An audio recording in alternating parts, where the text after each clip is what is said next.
"Sir, this area's reserved. You need to wait near the back." The maitre d's voice was sharp, rehearsed, dripping with forced politeness. His eyes scanned the old man in front of him, camouflage coat, military cap tilted low, a slight tremble in his hand as he held a folded paper menu. "This is a private event," the maitre d' pressed, gesturing to the room of polished tables and wine glasses. "Please step aside." The old man blinked behind wire-rimmed glasses, his voice low but steady. "I was told there was a table for me, said it was under Hollis." The maitre d' didn't check the list. He didn't need to. In his eyes, this man didn't belong. Too wrinkled, too faded, too out of place. "I don't see that name," he lied. "You can wait outside if you'd like."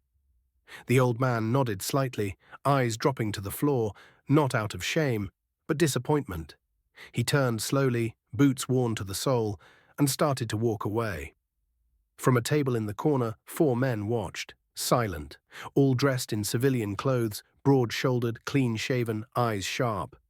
They didn't look like much to the rest of the room, maybe a little too stiff, too still, but anyone trained could see it. They sat like operators, alert, patient, lethal. The old man reached the front door. His hand was on the handle when the youngest waiter tried to usher him out faster.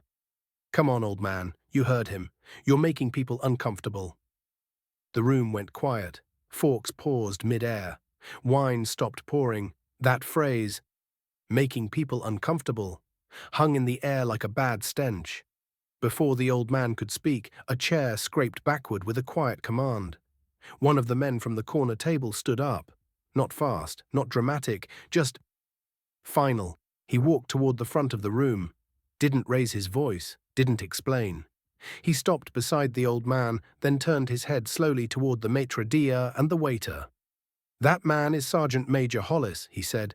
"Vietnam. 3 bronze stars, 2 Purple Hearts. He led men through hell and brought more home than he left behind." Another man stood, then another, then the last.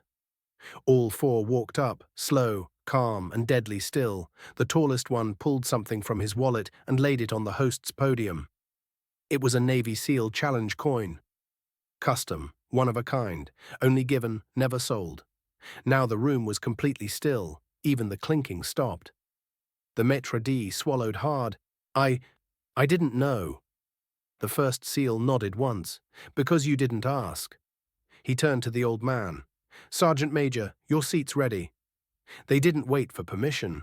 One of them guided the old man back to the center of the room. Tables shifted, chairs pulled. Guests stood up as he passed, unsure what to do, but knowing they should do something. A woman in a dress pressed her hand to her chest.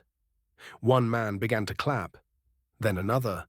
It started soft, just a few polite claps, but it built.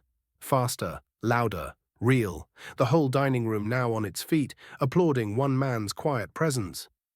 They seated him at the head of their table, poured him water, called him sir, treated him not as a guest, but as a commander. And they never once made a speech, never bragged, never explained themselves, because real warriors don't need to. Later, someone whispered that those 4 men were all active-duty SEALs, just back from deployment, attending a private reunion, and when they heard Hollis might stop by, they made sure there was a chair at the table, not for nostalgia, but out of respect. The maitre d' didn't speak again. He stayed in the back, red-faced, silently praying no one had filmed it. But someone had. A woman near the bar captured the whole exchange. It was online before dessert. 4 SEALs defend decorated vet from disrespect at restaurant. By morning, the comments were flooded with stories. Sons and daughters posting photos of their fathers and mothers who'd served, strangers saying thank you, veterans quietly saluting through their screens. So don't ever assume someone's value by their age, their jacket, or their silence. Some legends don't shout. They just walk into rooms carrying the weight of sacrifice you'll never understand.